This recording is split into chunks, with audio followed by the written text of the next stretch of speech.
I've been picking locks since before I was old enough to drink. My name's Ron Barrows and I own a locksmith business in Tucson, Arizona. Well, owned is technically accurate, but things evolved. My old man started Barrows Lock and Key in 1979. He was the kind of guy who could crack a safe in under 2 minutes but still went to church every Sunday and tipped the paperboy even when they missed the driveway. When he passed, the business became mine, tools, van, invoices in a rusted filing cabinet, and all. I've never been flashy. No TV ads. No glowing neon signs. My whole life's been reliable. Reliable van. Reliable tools. Reliable service. My clients were mostly property managers, small business owners, folks who wanted the job done right and quiet. I made a decent living off that reputation, enough to buy a modest house, put a little away, and afford the occasional fishing weekend with my buddy Dan, who still can't tie a knot without Googling it first. That's where Marcus comes in. I met him through a halfway house program for ex-cons. Don't roll your eyes, I believe in second chances. Always have. Guy from the program, Father Joe, tells me they've got a young guy named Marcus looking for work. Mid-20s, recently out after a stint for burglary. Yeah, I clocked the irony. But I'm not new to this game. I didn't let him near keys or sensitive info, not at first. He swept the shop. Washed the van. Did inventory on deadbolts and padlocks. Told me he was just trying to get right. He had that look, not desperation, not exactly. More like shame trying to pass itself off as confidence. Anyone who's been knocked down hard enough knows that posture. He showed up early, left late. Never asked for favors. Listened when I taught him how to gut a quickset cylinder. Asked questions, the right kind. By month 3, I was letting him ride along. By month 6, I had him doing solo calls, simple stuff. Rekey an apartment after a tenant skipped. Replace a busted latch on an old office door. The clients liked him. Said he was polite, fast, even charming. One older lady told me he reminds me of my grandson, but more useful. I laughed, maybe a little too hard. Thing is, I started to feel good about it. Like I was doing something bigger than just swapping locks. I was helping a guy climb out of the hole. My dad would have respected that. We talked a lot on the drives. He said prison taught him patience, focus. Said he read half the law library, wanted to start fresh. He was from Phoenix originally, but liked Tucson's slower pace. Said he liked the quiet. I offered to help him with some tools if he ever wanted to go out on his own eventually, far down the line. I meant it. And man, if I'd known what that offer would cost me, I would have changed the locks on my own damn shop. Because a few months later, he vanished. No call. No, hey, Ron, thanks for giving a damn. Just gone. Took the van home on Friday, didn't show up Monday. At first I thought he got picked up again. Maybe something happened. But nah. Something had happened, just not to him. To me. By Tuesday morning I was worried. I'm not the kind of guy who panics easily. I've had clients call me crying because their toddler locked them out and the oven was still on. I've done after-hours service for cops, realtors, and even a strip club once, long story. So yeah, I've seen people overreact. I don't. But Marcus? That disappearance didn't feel right. I texted. No response. Called. Straight to voicemail. I drove by the place he was renting, a beat-up duplex on the edge of town where the desert starts to take over people's yards. The blinds were drawn. His car, a '96 Corolla that sounded like it ran on cough syrup, wasn't there. I knocked anyway. Nothing. Even tried the halfway house, but they hadn't seen him in over a week. It didn't make sense. He was loyal. At least, I thought he was. And then, as if the universe wanted to make damn sure I felt every bit of the betrayal, the phone rang. It was Janice, property manager for a condo complex I've worked with for 10 years. She said, Ron, just a heads up, we're gonna try someone new. Cheaper guy. Nothing personal. I asked her who. Pause. Barrow and Sons, she said. Didn't know you'd rebrand? I didn't. I told her, that's not me. She hesitated. Oh. Well, it looks like you. He's using a logo just like yours. Same font. Same coloring. Honestly, I thought maybe it was your kid taking over. I don't have a son. I hung up and sat there staring at the wall for a full 5 minutes. You know that feeling when your gut turns to water and your brain's trying to catch up to what your instincts already figured out? That's where I was. Like stepping into your house and realizing all the furniture's been moved by someone who knows where everything used to be. I booted up the shop laptop, the one Marcus had been using. I hadn't thought to wipe it because, hell, why would I? What was he gonna do, steal my file of deadbolt serial numbers? Apparently, yes. And a hell of a lot more. He'd exported my entire CRM. Names, addresses, alarm codes, gate codes, schedules, notes about lock types and access preferences. Everything I'd built over 15 years. Gone in one click. He'd used my trust, my system, and my clients to start his own mobile locksmith business, even had the audacity to call it Barrow & Sons.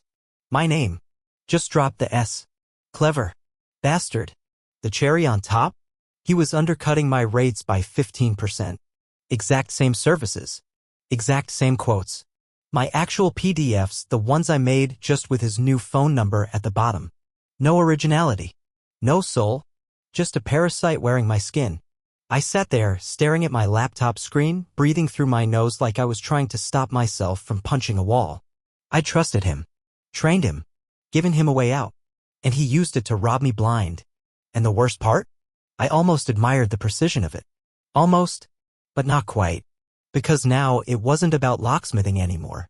It was about war. I didn't sleep that night. I lay in bed with my arms crossed, staring at the ceiling fan spinning slow circles like it was mocking me. There's a special kind of rage when someone uses your kindness as the blueprint for your own destruction. It's not hot, not loud. It's cold, clinical, like a scalpel.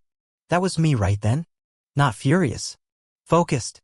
Now, I could have driven over to wherever Marcus was staying, assuming I could find him, and handled things the old-fashioned way. But I'm not 25 anymore. I don't throw punches, I file paperwork. I don't shout, I strategize. Because you don't need a weapon when you know exactly where the locks are. First thing the next morning, I checked the Arizona Registrar of Contractors. Marcus wasn't licensed. That's a big deal here.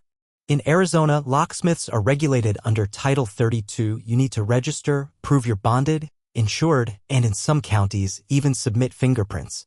That's how I knew he was already on borrowed time. But the real problem wasn't legality, it was reputation. I didn't have a flashy business, but what I did have was a loyal client base. Word of mouth. Property managers who trusted me not just with keys, but with access to hundreds of tenant homes. Schools that let me install lock systems during class hours. Small clinics that gave me backdoor entry codes and alarm resets. And now he had that? No. No, he didn't. Because here's what Marcus didn't understand. A key isn't power. Trust is. So I made a list, not of revenge ideas, but of priorities. Step 1, secure my clients. Step 2, isolate the infection. Step 3, salt the earth. I started calling clients one by one. Not begging. Not even asking for their business back. Just informing. Hey, I know someone's been reaching out using my old branding. Just so you know, that's not me. Also, he's not licensed. I didn't say he was a thief. I didn't have to. Some were shocked. Some embarrassed. One, a property manager for a senior living community, gasped and asked, "Oh my God, we gave him our master suite access list." Is that bad? Only if he copies them, I said. And he will. She hung up and called her boss. I got a call back 10 minutes later, emergency rekeying order. Full site. 29 units and 2 admin offices. Rush job. I canceled my lunch and got to work. While I was on site, another call came in. Then another. Word was spreading. I didn't push. Just kept working. Quiet. Professional. Like I always had. But inside? Every lock I changed, every access point I rewired, it felt like reclaiming territory. Marcus had opened a door he didn't understand. He thought stealing a trade was the same as owning it. But he didn't build this business. And he damn sure didn't know how to protect it. That was about to become very, very clear. 2 weeks went by and the phones started ringing again, but this time they weren't angry or confused. They were sheepish. "Hey, Ron, we might have made a mistake." That was from Dana over at Starpoint Realty. They dropped me like a bad habit the second Marcus offered them a 10% discount and same-day service. Yeah? They were calling me because he'd no-showed 2 appointments in a row and didn't answer the phone. One client had waited 4 hours, then had to reschedule a home closing because the buyer's agent couldn't get into the garage. "I'm not looking to start drama," she said, "but can we come back?" I told her I'd check my schedule. I was booked solid. Not because of Marcus, but because I'd quietly launched Sentinel lock systems. Not Barrow's Lock and Key 2.0. Not some rebranded patch-up job. A whole new name, new identity. I'd always been the analog guy. Paper invoices. Handwritten ledgers. But this was digital. Modern. Tamper-logged smart locks, security firmware with admin tracking, real-time cloud alerts for unauthorized access. Everything Marcus couldn't offer because he didn't understand how the technology worked. I partnered with a local cybersecurity consultant, ex-Air Force, and we put together a pitch package that made Marcus's copied PDFs look like they were printed at a Kinko's in 2003. And then I played the waiting game. Marcus was still running around Tucson, undercutting me by 15%, throwing buzzwords into his quotes like advanced security integration. Which was hilarious because I knew for a fact he didn't even own a laptop that could run the firmware we used.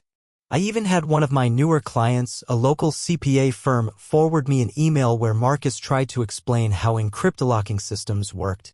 That's not a real term. He made it up. It sounded like he mashed encryption and lock together and hoped for the best. Thing is, Marcus wasn't dumb. But he was greedy. And greedy people take shortcuts. He couldn't just be a decent locksmith, he had to be the best without doing the work. And now he was trying to copy my new model, the one I built in response to him. So I baited the hook. One of my clients, a mid-sized pediatric clinic, mentioned offhand that Marcus had left a flyer in their mailbox. No call, no visit, just a folded flyer with the Barrow & Sons logo and a quote sheet, eerily similar to mine. Same tiered packages. Same naming system. Same bullet points. The only thing missing? The tech. So I called in a favor. A friend of mine from the state licensing board owed me one. I gave him Marcus's name and the tip that he was using proprietary tech language to sell systems he didn't actually install. If he was using my system name even loosely and wasn't licensed to install electronic security, that was a state-level violation. Unlicensed practice of an electronic security profession. That's a Class 1 misdemeanor in Arizona. I wasn't trying to get him arrested. Not yet. I just wanted the pressure to start. So the board sent an inquiry letter. And Marcus? He did exactly what I knew he would. He panicked. Instead of laying low, he doubled down, started posting online, claiming that I was harassing him, trying to kill small businesses, called me a bitter old man on a local business forum. What he didn't know was that two of the forum moderators were longtime clients of mine. One of them messaged me privately, "You want us to leave this up or take it down?" "Leave it up," I replied. "Let everyone watch him unravel." He stole my business. I was about to steal his reputation. It was a Thursday afternoon when I got the call that kicked this whole thing into high gear. "Ron? It's Megan. From Red Willow Dental?" I remembered her immediately. They'd been my client for years, right up until Marcus swooped in with his discount charm and pirated business cards. Her voice was tight. "Quiet. I think we've got a problem." Now, when a dental office calls you with that tone, it's either someone drilled the wrong molar or someone's trying to get through a back door that shouldn't be open. This was the second one. Apparently, earlier that morning, their office manager arrived to find the front door already unlocked. No sign of forced entry. Alarm hadn't been triggered. Nothing stolen. Just open. Creepy as hell. I drove over that afternoon with my tools and my questions. While I worked on rekeying the entry and setting up a temporary electronic bolt, I asked who had keys. "Just the office manager," Megan said, "and Marcus. He rekeyed everything when we switched to him." I stopped cold. "You didn't change the master after he left?" She blinked. "We thought that was the new master." He'd lied. Told them he installed a new key system when he hadn't done squat. Just duplicated the old master and kept one for himself. Ghost keys. It's the oldest, dirtiest trick in the book. A locksmith installs a system but keeps a copy of the master for convenience. It's wildly illegal. But unless you catch someone using it, like, on camera, it's damn hard to prove. Now, I didn't know for sure it was Marcus. But I did know that every job he poached from me followed the same pattern. Rekey, fast install, no real audit trail. He worked fast and loose.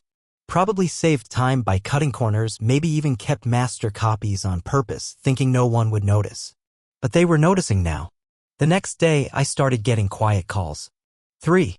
Then 5. Then a dozen. "Hey Ron, just out of curiosity, if we wanted to double-check our locks. Do you still offer audit logs?"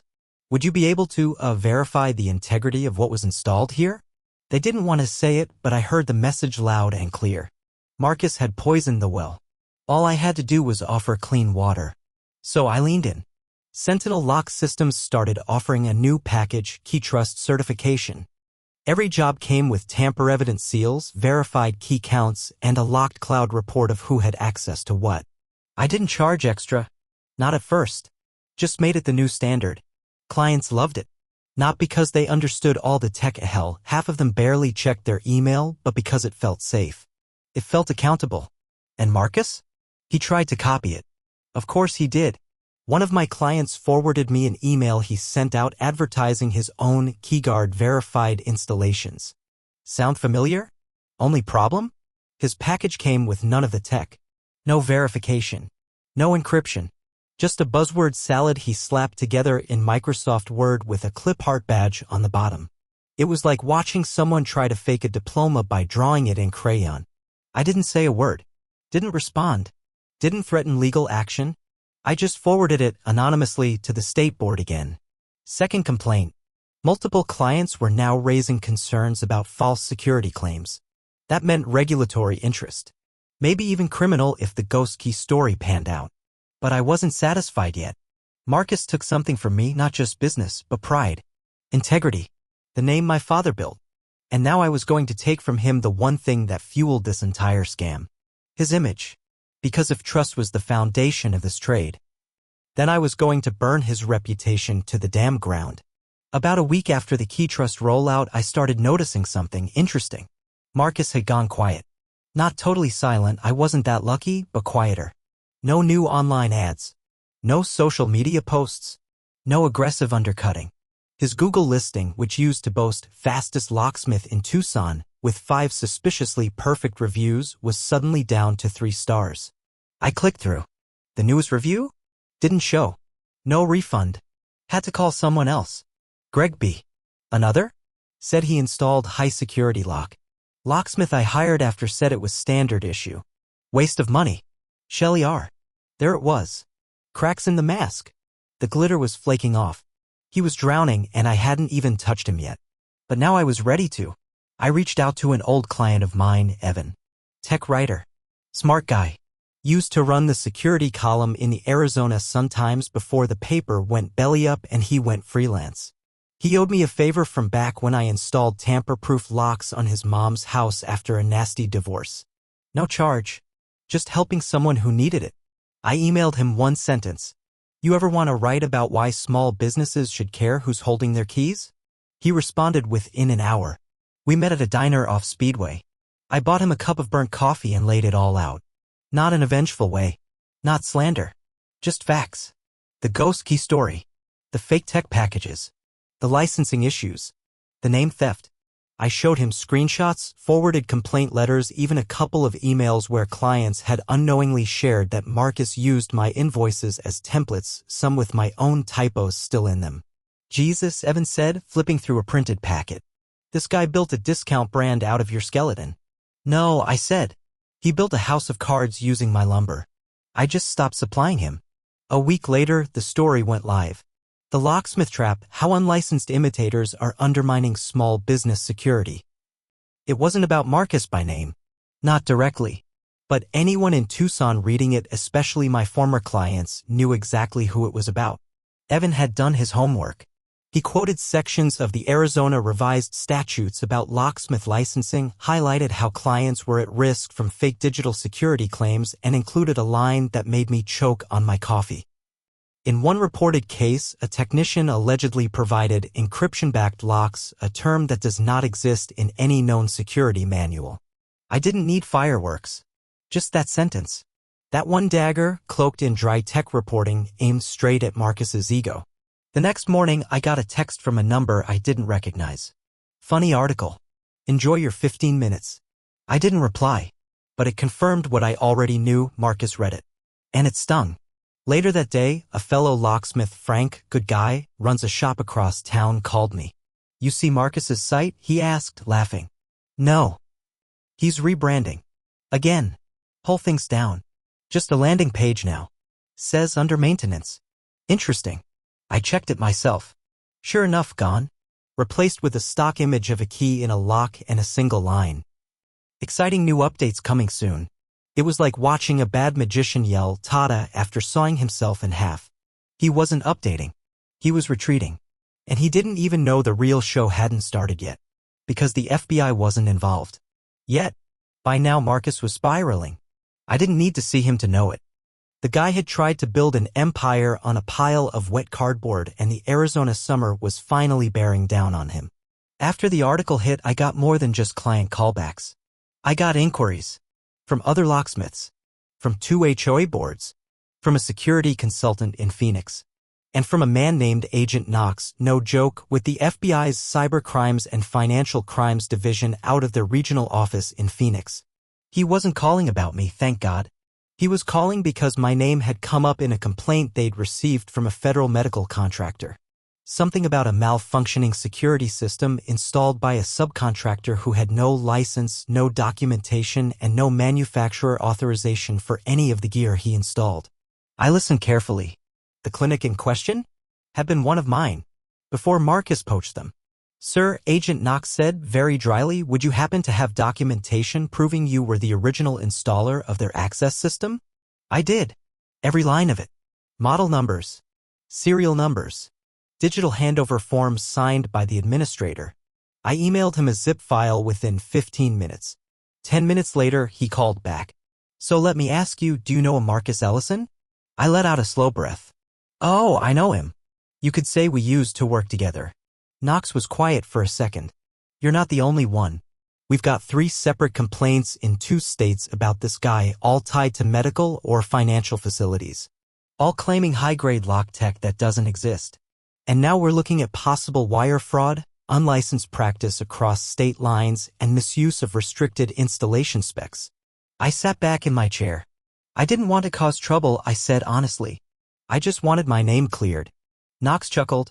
Well, you've done more than that. This guy left a trail of fake certifications and bogus security invoices all the way into federal territory. If even one of these clinics gets audited for HIPAA compliance and it comes out they trusted a ghost key operation. He didn't have to finish that sentence.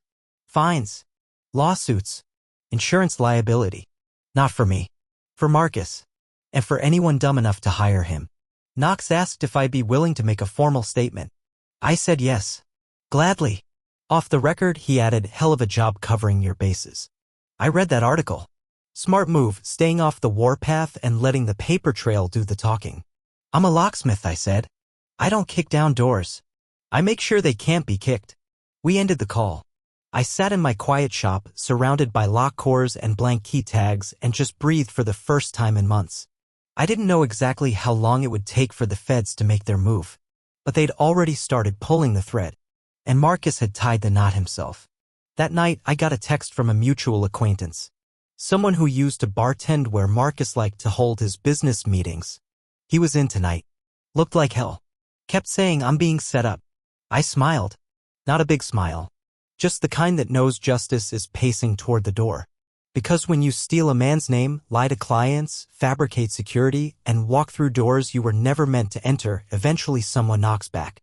And this time, it wasn't going to be me. It was going to be the feds. The first time I saw Marcus again was at the county courthouse. I was there filing an updated business license for Sentinel, adding electronic security consultant to the description. Clean, above board, fingerprinted and bonded. It's the sort of thing professionals do when they intend to stick around. As I was walking back to my truck, iced coffee in hand, I saw him coming up the steps. He looked bad. Thinner. Greasy hair tied back into a limp bun. Wearing the same black button-down I'd seen him wear in those terrible Facebook ads, the ones with stock images of keys and 24/7 service promises that I now knew were half fiction. He was on his phone, pacing, voice low but tight with panic. I told him it was an error, man. I didn't forge anything. It's not even no, I wasn't involved with that install directly, I just supervised it. Jesus, do you know what wire fraud means? He turned and caught a glimpse of me. For a half second, we locked eyes. He froze. I didn't smile. Didn't nod. Just held his gaze the way a man might look at a campfire after it's already burned down the cabin. He looked away first. Walked straight into the clerk's office with his shoulders drawn up like someone expecting a punch from behind. But I wasn't going to hit him. He'd already hit himself. And I had better things to do. The next day, the fallout began in earnest. It started with a post on a local Tucson business board, a long thread titled, "Warning, beware unlicensed locksmiths offering fake security certifications." It wasn't from me, I swear, but it linked Evan's article. And my business. And mentioned Barrow and Sons by name. Someone else had done the work. A client? A competitor? Maybe just a pissed-off landlord tired of replacing locks with smart tech that turned out to be rebranded Chinese Bluetooth garbage. Within hours, the comments section was lit up. He changed our locks, never gave us copies of the certification paperwork. Alarm system upgrade he installed wiped our access logs. Charged us for a key audit we never received. Wish we'd gone with Sentinel from the start. That last one? Didn't even come from one of my clients. Just someone watching the storm from the sidelines. Then the legal notices started flying. 2 law firms posted open calls for complaints related to security system misrepresentation in southern Arizona. 1 clinic filed a civil suit, not huge money but very public. I heard through the grapevine that their insurance company had gotten involved, and if they lost coverage over HIPAA noncompliance due to Marcus's install, they were going to make sure he paid. Word was, the FBI had already seized his business records and frozen one of his accounts. The funniest part? He tried to file a restraining order. Against me. Claimed I was harassing him. That I'd defamed his business. That I'd orchestrated a smear campaign. The judge threw it out in 15 minutes. Didn't even schedule a hearing. Just stamped it frivolous. You'd think I'd feel triumphant. Some big cathartic rush. But standing outside the courthouse again, watching Marcus shuffle out with papers crumpled in one hand and a hollow look in his eyes, I didn't feel victory. I felt confirmation. This wasn't a man who'd been ruined by my actions. He was unraveling by his own. All I'd done was make sure people were watching when it happened. And there was still one more thing to do. Not for revenge. For closure. It's a strange thing, watching someone destroy themselves using tools you once handed them. Marcus had stopped operating entirely by the end of the month. His phone line went dead. His website redirected to a 404-page. Yelp flagged his listing with an unusual activity warning. The last update on his Facebook business page was a blurry picture of a lock and the caption, "Big changes coming." That was 3 weeks ago. No one had heard from him since. But I knew where he was. A friend of mine, a property manager who'd fired Marcus after the dental clinic fiasco, said he'd seen him at the county records office. Said Marcus looked haunted. Said he asked for paperwork to dissolve a business. Not sell. Not transfer. Kill it. It was over. The thing he built by copying me, stealing from me, twisting what I'd given him, he'd burned it to ash. Now, I should have left it there. Really, I should have. But something still itched at the back of my brain. Something unfinished. See, when Marcus bailed, he didn't just vanish from the business.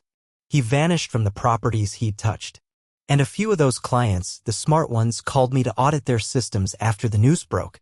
One of them? An old insurance office on Speedway I used to handle before Marcus lured them away with his integrated security upgrade. When I got there, I took apart their deadbolts, logged into their keyless entry, ran a diagnostic on the firmware, and found a backdoor code. It was buried in the system, hidden in the audit log like a spare key under a fake rock. A universal override, 8 digits that bypassed normal access protocols and logged nothing. Not even I would have caught it if I hadn't run a deep trace. The code? Was Marcus's birthday. That's not just sloppy. That's arrogant. He'd built himself a master key to dozens of buildings across Tucson. Businesses. Clinics. Residential units. All of them trusting he'd left clean installs behind. He hadn't. I didn't go to the police, not yet. I went back through every client he'd touched one by one. Cleaned up the software. Reinstalled physical cores. Secured everything. No charge for the audit. Just a quiet promise that from now on everything was logged. Clean. Traceable. I left the backdoor code in only one system. Just one. A remote storage facility on the edge of town that Marcus had once secured for a startup tech firm. I worked a deal with the owner. Replaced the locks. Rebuilt the logs. Then left Marcus's override code intact and waited. 3 weeks later, a breach alert came in at 3:41 a.m. Someone tried the override. Tried it twice. The door never opened. I disabled that function. But the system sent a silent alarm to local authorities. And to me. Marcus was arrested 5 miles away, driving a rented van filled with duplicate lock cylinders, blank keycards, and a USB stick labeled client list. I didn't testify. Didn't need to. Everything they needed was in that override log. He'd gone back to the scene of his own crime, trying to salvage a legacy made of lies. But I changed the locks. I always do. The call came on a cold Tuesday morning, cold for Tucson anyway. A crisp 52 degrees, which in this town might as well be a blizzard.